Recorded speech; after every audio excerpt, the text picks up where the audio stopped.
Olá! Estamos de volta com mais um episódio desse canal que é o Eu Esqueci e dessa vez vamos falar de prismas. Se você em algum momento for fazer um exercício ou estava estudando e se perguntou como é que mexe mesmo com prisma de base hexagonal e se respondeu eu esqueci, eu espero que ao final desse vídeo você possa responder para si mesmo, mas o Rê lembrou que Renanzinho aqui, e eu vou ser bem objetivo, porque nessa vida não dá tempo de ser triste. Então, bora ser feliz? Seguinte, considere um prisma hexagonal regular. Então, toda vez que ele falar de um prisma, o nome do prisma ele é dado pelo tamanho da base. Então, nessa base é um hexágono. E o fato dele ser regular. Ó, prisma hexagonal regular. Então, eu já sei que a base é um hexágono. E o fato dele ser regular quer dizer que a base tem lados de mesma medida. Então, são lados congruentes, todos. Tá? O que quer dizer congruentes? De certa maneira, quer dizer que tem medidas iguais. É isso, tá bom? Reto, por que reto? Porque existem alguns prismas que eles são oblíquos, eles estão tortinhos, assim, né? Quando a gente vai ver. Mas esse daí é aquele tradicional, ele tá de pezinho bonitinho. Em que o lado da base mede 6. Então, ele está falando que o lado da base mede 6. Legal. E a altura de quem? A sua altura. A altura do prisma. Então, ó, esse sua está vinculado ao prisma. A gente precisa tomar cuidado aí com a interpretação, ok? Então, a altura é 10 centímetros. Nessas condições, quantas arestas tem esse prisma? Gente, seguinte, ó. Eu deixei aqui o desenho de um hexágono para facilitar a nossa vida. Então, se eu pegar um hexágono, o prisma, como propriedade, como definição, o prisma ele vai ter duas bases paralelas e congruentes. Então, quer dizer que eu posso pegar essa base aqui, que é um hexágono, duplicá-la, e eu consigo fazer isso aqui no meu appzinho bonitinho, dupliquei essa base, então eu já tenho duas bases. O prisma ele precisa de duas bases iguaizinhas, bonitinhas, do jeito que elas vieram. E as faces laterais serão retângulos, tá? Na verdade, paralelogramas. Ele vai ser um retângulo se ele for um prisma reto, como é o caso desse daqui. Mas se for um prisma oblíquo, serão paralelogramas. E eu vou ter as minhas alturas. Como que eu vou fazer isso daqui? Para você não se perder, basicamente eu vou ligar todos os vértices correspondentes. Então, eu vou copiar isso daqui, vou duplicando, ó. Eu simplesmente vou encaixando. Estou encaixando e eu deixei ele inclinadinho assim para termos uma ideia de profundidade. Porque e entenda que esse daqui que eu estou mexendo agora, eu não consigo ver, ele está escondido atrás. Então, se ele está escondido atrás, o que eu vou fazer? Eu vou dar a ideia dele pontilhado.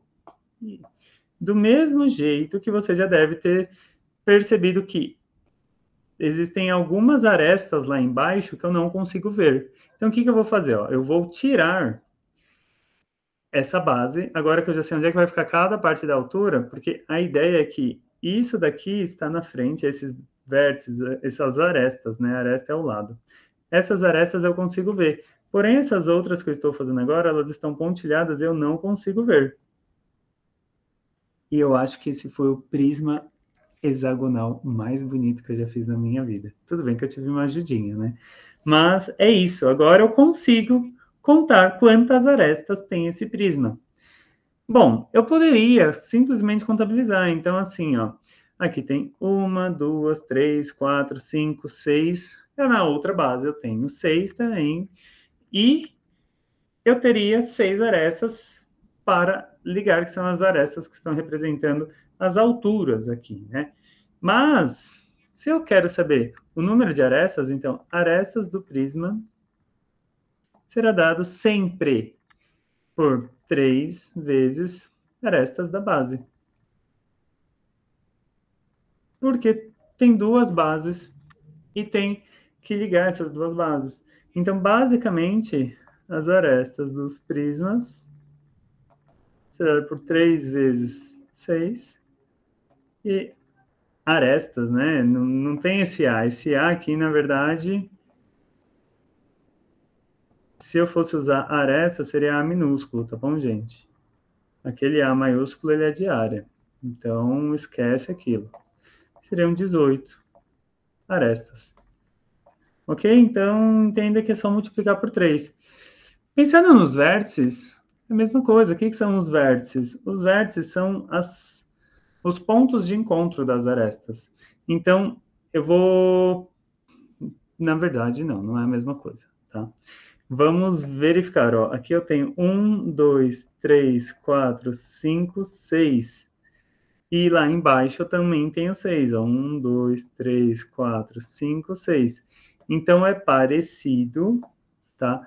Agora eu não estou falando mais de arestas, eu estou falando de vértices. E para calcular os vértices, deixa eu jogar isso aqui para baixo. Serão, como a gente acabou de ver, vão ser 2 vezes os vértices da base. Então, são 2, ok? Então, eu já sei que tem 6 vértices na base. Eu acabo tirando que isso aqui vai ser 12. Legal. Quantas faces tem esse prisma? Olha, eu tenho 2 da base, mais a quantidade das faces laterais. Então, esse daqui, ó, as faces do prisma, sempre eu tenho 2 bases, mas como a base, nesse caso, é um hexágono, né, que a gente tinha visto que era um hexágono. Então, ó, um hexágono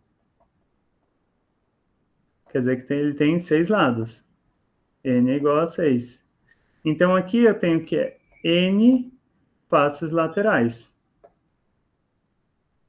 Vou colocar de azul, sei lá. Vou colocar de vermelho também.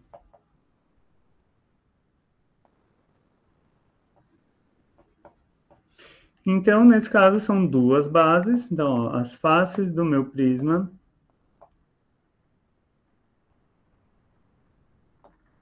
Eu tenho 2 bases. E nesse caso, eu tenho 6 faces laterais. Então, as faces do meu prisma, nesse caso, são 8. Qualquer coisa, vem aqui e tenta contar, ok? Uma em cima, um embaixo. Tem 6 lados, então 1, 2, 3, 4, 5, 6. Beleza? Então, 6 mais 2 dá 8. E, por último, qual é o volume desse prisma? Então, deixa eu pegar o meu prisma, fazer uma cópia aqui bonitona, para a gente, de fato, calcular isso daqui. Então, qual que é a ideia? Deixa eu tirar agora esses coloridinhos. Não, eu posso até deixar isso daqui, para vocês verem. A ideia, gente, é que eu preciso calcular a área da base. Porque, se você não se lembra, o volume do prisma, deixa eu colocar aqui no cantinho, o volume do prisma é dado pela área da base do prisma vezes a altura do prisma. Esse P está representando o prisma. No enunciado, ele diz que cada lado da base mede 6 e a altura do prisma vai medir 10. Então, aqui, vou colocar que é o 10. E a área da base eu não sei, ainda não sei. Mas eu vou acabar substituindo aqui pelo um valor que eu vou descobrir. Sempre dá para descobrir. Então, o que eu vou fazer? Eu tenho que dar um jeito de descobrir quanto que é a minha área da base. Então, se eu for olhar para a minha base, bom, eu posso esquecer praticamente tudo aqui. Eu só preciso olhar para a base. Então, ó, deixa eu tirar todas essas coisas. E olhando somente para a base. Agora que eu já sei que... eu posso colocar uma altura aqui, né? Uma das alturas... Então, uma das alturas, eu sei que a altura do prisma é 10.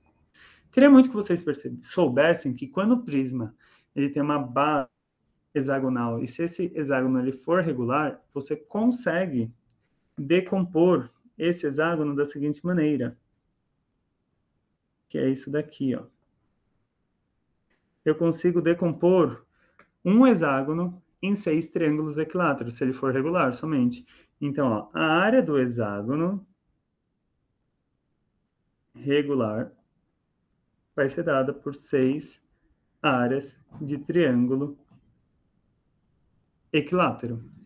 E o triângulo equilátero, se você não se lembra como trabalhar com ele, vou fazer um desenho aqui só para te relembrar, ok? Então, nesse caso, todos os lados têm 6. Ele falou isso no enunciado. Então, aqui, todo mundo é 6. Então, você poderia pensar o seguinte, ó. O triângulo equilátero é 6, 6, 6. Se você pegar a altura dele, essa altura, ela é o mesmo, ela é tanta coisa, essa altura, ela é bissetriz, ela é... Não ficou bonitinho, eu queria que ficasse bonitinho. Ela é bissetriz, ela é mediana, ela é altura, bissetriz, mediana, é tudo isso. Então, quer dizer que aqui você divide na metadinha, ó. Então, a altura do seu triângulo equilátero vai formar um triângulo retângulo. Além disso, se você quisesse fazer isso, aí você pegaria metade e faria um Pitágoras. Ou então, você sabe que no triângulo equilátero todos os ângulos são de 60 graus. Você poderia utilizar trigonometria no triângulo retângulo, também dividindo na metade, tá?